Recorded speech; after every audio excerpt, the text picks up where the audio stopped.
Coming up on today's episode of Airborne-Unlimited, Amazon entrepreneur takes a $20 million swing at personal aviation. NASA astronaut Suni Williams retires after a troubled final mission. FAA creates drone no-fly zone for ICE.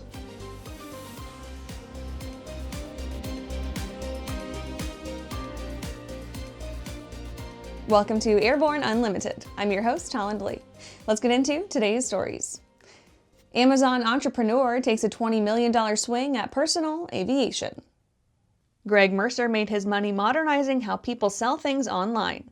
Now he's using his fortune to attempt success in a far less forgiving industry, personal aviation. The Jungle Scout founder has created a clean sheet four-seat aircraft dubbed the Skytron. His interest led him to dig deeper into general aviation statistics, eventually discovering that 4 out of 5 crashes list human error as a root cause.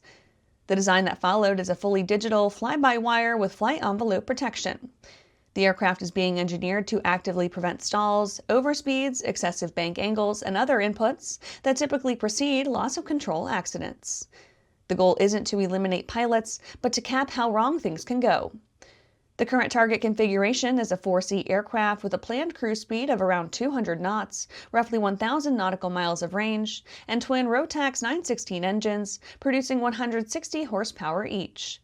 Its control philosophy strays from traditional aircraft, replacing rudder pedals, trim wheels, and manual systems, with a single side stick tied into its flight control laws. Regulatory timing is part of the battle.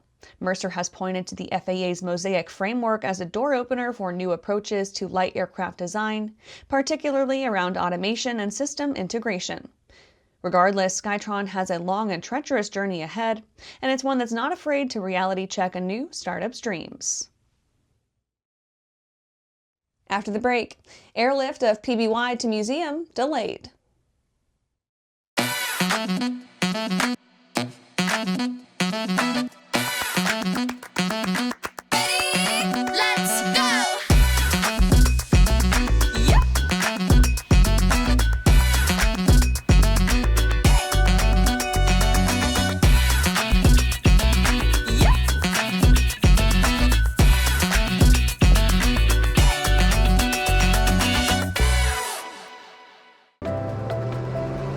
I'm currently using the Hartzell Talon, by far the best aerobatic propeller ever come out. I use the Trailblazer. It adds performance to the Super Decathlon and dependability, and it's rugged. Hartzell's been an excellent partner for Whip Air, just in terms of your product support as well as keeping an eye on the market and developing new products that meet demand. It's helping us all have better performing airplanes. It's such a proud honor to fly behind that propeller. Welcome back. Now let's take a trip around the patch for some shorter stories. Airlift of PBY to museum delayed.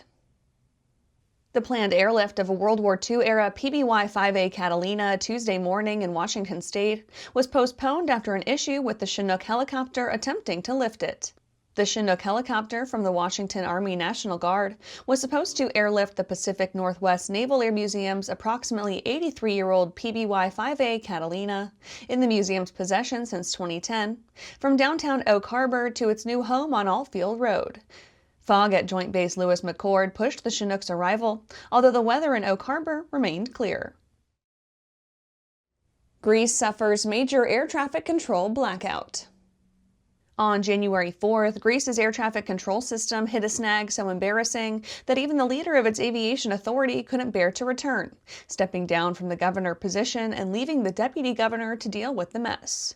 The 8-hour radio communications blackout halted flights into, out of, and over much of Greece, affecting dozens of inbound flights at once.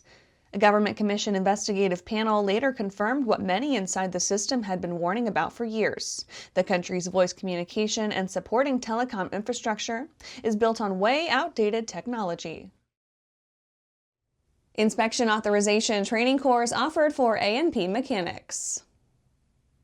There's a new free online training course developed to support airframe and power plant mechanics with inspection authorization. The free 8-hour FAA-accepted online course satisfies the annual IA training requirement while emphasizing practical, evidence-based maintenance. The course by Savvy Aviation is called Savvy Certified for GA Mechanics. The course reflects Savvy's long-standing commitment to reliability-centered aircraft maintenance and real-world decision-making. While targeted primarily to A&P IAs, the training is open to anyone interested in modern general aviation maintenance practices. Breeze Airway pilots sue airline.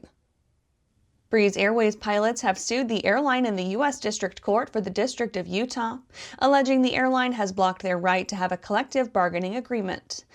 Breeze Airways pilots joined ALPA in 2022 and have been in negotiations under Section 2 of the Railway Labor Act for their first collective bargaining agreement. The suit alleges that Breeze, led by CEO David Neilman, has engaged in bad faith bargaining and interfered with pilots' rights to effective union representation. That's it for today's trip around the patch. Let's get back to the rest of the news. NASA astronaut Suni Williams retires after a troubled final mission. After more than 2 decades at NASA and enough time in space to outpace nearly every astronaut in the U.S. alive, Sunita, or Suni Williams, is moving into retirement. This means that both astronauts involved in the high-profile Boeing Starliner mission last year have formally ended their service with the agency. NASA astronaut Suni Williams officially retired on December 27, 2025, closing out a 27-year career that put her among the most experienced space travelers in U.S. history. Williams first launched aboard the Space Shuttle Discovery in 2006 and returned on Atlantis, serving as a flight engineer on Expeditions 14 and 15. She returned to orbit in 2012 aboard a Soyuz spacecraft, flying as part of Expedition 32 and commanding Expedition 33, taking the lead on critical repairs to station cooling and power systems. Across her 3 long-duration missions on the ISS, Williams logged 608 total days in space, second only to Peggy Whitson among NASA astronauts. During her space tenure, Williams completed 9 spacewalks totaling 62 hours and 6 minutes, the most EVA time accumulated by a woman, and 4th most overall. She also ranked 6th among Americans for the longest single spaceflight, tied with Wilmore at 286 days. Along the way, she added a trivia favorite to her record book as the first person to run a marathon in space. After these messages, FAA creates drone no-fly zone for ICE. The legendary BD-4-seat program is building an exciting future for those who want a rugged 4-seat family flyer with a proven history. The SureWings program produces a complete kit and builder assist program that gives you everything you need to be flying a BD-4CS in record time. For conventional kit builders, BD Aviation has parts, partial kits, and full kits for the 190-mile-per-hour BD-4C that has logged thousands of hours. Visit SureWings.com and BDAviation.com for more details.